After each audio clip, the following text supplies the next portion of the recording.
예식을 마치고 오늘 9장 말씀을 보니까 제사장들이 이제 첫 임무를 행하게 되는 겁니다. 그런데 그 첫 임무가 뭔가 봤더니 자신과 아론이죠. 아론 자신과 아들들을 위한 속죄제를 드리고, 그리고 나서 백성들을 위한 속죄제와 화목제를 드리는 것이에요. 아론이 자신과 아들들을 위한 속죄제와 그다음에 번제의 제물을 가져오고, 또 백성들도 동일하게 속죄제, 번제, 그 화목제의 제물을 가져오게 한 다음에 온 회중이 누구 앞에 섭니까? 주님 앞에 서요. 주님 앞에 서고 모세는 그 회중들에게 이렇게 이야기합니다. 이제 이 예배들을 통해서 하나님의 영광이 나타날 거다.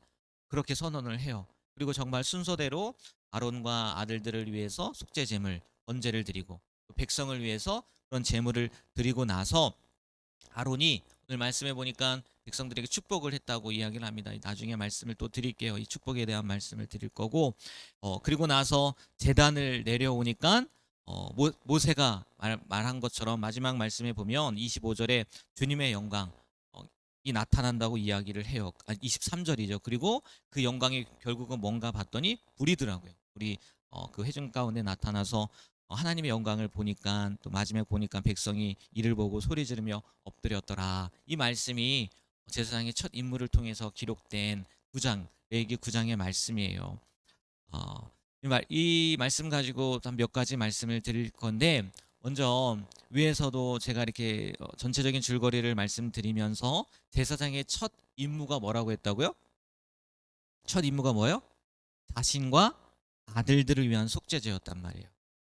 백성을 살피기 전에 먼저 제사장으로서 영적 지도자가 된 사람이 먼저 하나님 앞에서 자신을 살피고 정결하고 거룩해 져야 한다는 것을 의미한다는 거죠. 당연한 것이, 그래야만 비로소 그가 하나님 앞에서 서서 다른 사람을 위한 중보 사역을 감당할 수 있을 뿐만 아니라, 그가 이끄는 공동체에 속한 사람들을 성결의 길로 인도할 수 있기 때문이라는 거예요. 누가 먼저 했다고요? 지도자가 먼저 했다는 얘기예요. 지도자가. 그런데 오늘날의 우리들의 모습을 보면 이렇게 자기 자신을 먼저 살펴보기보다는 타인에게, 다른 사람들에게 시선이 맞춰져 있다는 거죠. 그래서 자신의 잘못과 죄를 발견하고 그것을 시정하기보다는 다른 사람의 죄를 지적하고, 또 그것에 대해서 정죄하기에 익숙해져 있다는 거예요. 다른 모습이 아니라는 거예요. 내가 하나님이 불러주신 사람이라면, 내가 하나님께서 맡겨주신 사명을 감당하는 사람이라면 결코 이 모습은 바른 모습이 아니라는 거예요. 성경은요, 다른 사람을 헤아려서 비판하라 결코 말하고 있지 않아요. 먼저 나를 헤아리라고 이야기를 하고 있다. 오늘 제사장의 첫 임무를 통해서요, 우리 자신을 먼저 살피는 자가 되고 다른 사람을 비판하고 판단하고 헤아리는 눈은요 감아지게 되길 축복합니다. 네, 그게 맞는 거예요. 그게 먼저라는 거예요. 또한 이 첫 임무를 통해서 생각해 볼 게 뭐냐면요, 첫 임무가 뭐예요? 제사예요. 제사. 뭐라고요? 제사라는 거예요. 뭐 당연한 것이, 그들에게 주어진 직무 중 가장 중심이 되고 제일 가는 일이었기 때문에 제사겠죠. 그런데 이와 같은 일은 영적인 제사장이 된 우리도 마찬가지 아니겠느냐는 거예요. 비록 우리가 대부분의 시간을 가정에서, 또 직장에서, 뭐 학생들은 또 학교에서 그렇게 보내고 있지만, 그럴지라도요, 우리의 삶에 있어서 가장 중요한 것은요, 하나님 앞에 뭐 하는 거예요? 제사하는 거예요. 제사. 다른 말로 예배하는 거라는 거죠. 우리가 어디에 있든지 예배하는 삶을 살아야 된다는 거예요. 이게 하나님께서 우리에게 불러주신 목적이라는 거죠. 우리를 부르신 목적이라는 거죠. 제가 금요 심야 예배 때 말씀드리지 않았습니까? 예배라는 게, 저도 그 전까지는 예배가 그렇게만 생각했어요. 나에게 맡겨진 일을 잘 감당하는 거, 하나님이 나에게 부탁하신 일을 최선을 다해서 하는 거. 그래서 다른 사람들이 볼 때도 저 사람은 좀 다르네. 이런 모습으로 살아가는 것. 그게 정말 저도 예배하는 삶이 예배구나. 이렇게 생각을 했었단 말이에요. 그런데 그 예배의 의미를 봤더니 오늘 말씀이잖아요. 뭐라고요? 제사란 말이에요. 제사. 제사에는 뭐가 따라온다고요? 죽음과 희생이 따라온다는 거예요. 우리가 하나님 앞에서 진정으로 예배하는 삶을 살기 위해서는요, 다른 게 아니라는 거예요. 내가 희생되어져야 되고 내가 죽어야 된다는 거죠. 그게 제사장의 첫 임무를 통해서 우리가 다시 한번 깨달아야 되는 귀한 영적인 교훈이라는 거죠. 여러분, 우리의 삶이요 예배가 되는, 우리의 삶이 그 제사의 삶을 계속해서 이어서 살 수 있는 그런 귀한 삶이 되길 주님의 이름으로 부탁드립니다. 그리고요, 22절을 보면 아론이 이 모든 것들을 마치고 나서 백성들을, 22절은 한번 읽어볼게요. 22절 읽겠습니다. 아론이 백성을 향하여 손을 들어 축복함으로 마치고 내려오니라. 아멘. 축복함으로 속죄제와 번제와 화목제를 마치고 내려왔다고 기록되어 있어요. 모든 백성의 대표자요 또한 하나님과 백성 간의 중보자였던 대제사장 아론에게 있어서 축복은요, 뭐는요? 축복. 축복은요, 특권인 동시에 또한 중대한 의무 중에 하나였다는 거예요. 이스라엘 백성들을 대신해서 하나님 앞에 나아가는 자로서 반드시 모든 이스라엘 백성들을 위하여 하나님께 복을 빌어야 될 의무가, 또 특권이 누구에게 있었다고요? 아론에게 있었다는 거예요. 마찬가지라는 거예요. 우리가 말로만 영적 제사장, 영적 제사장이 아니라 우리도요, 이 땅 가운데 살면서 우리에게 하나님께서 무엇을 주셨다고요? 축복권을 주셨어요.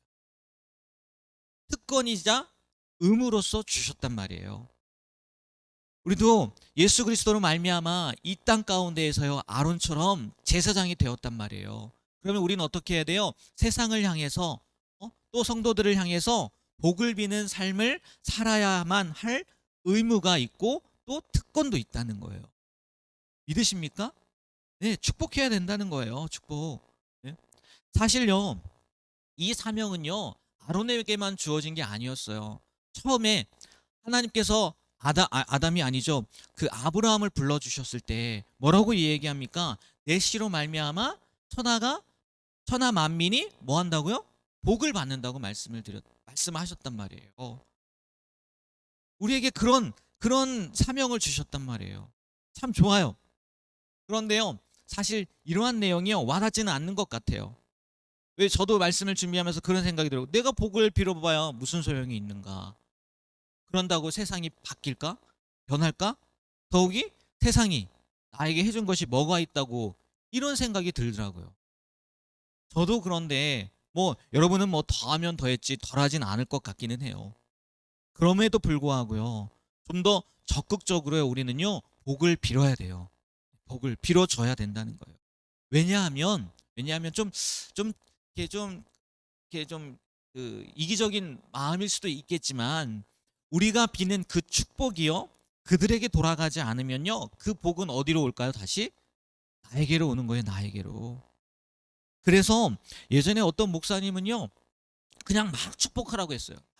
그냥 축복하면서 다니라고. 누구든지 축복하면서 다니라고. 복을 빌어주고 싶지 않은 사람들도 그냥 축복하면서 다니라고. 물론 속물처럼 보일 수 있을 것 같아요.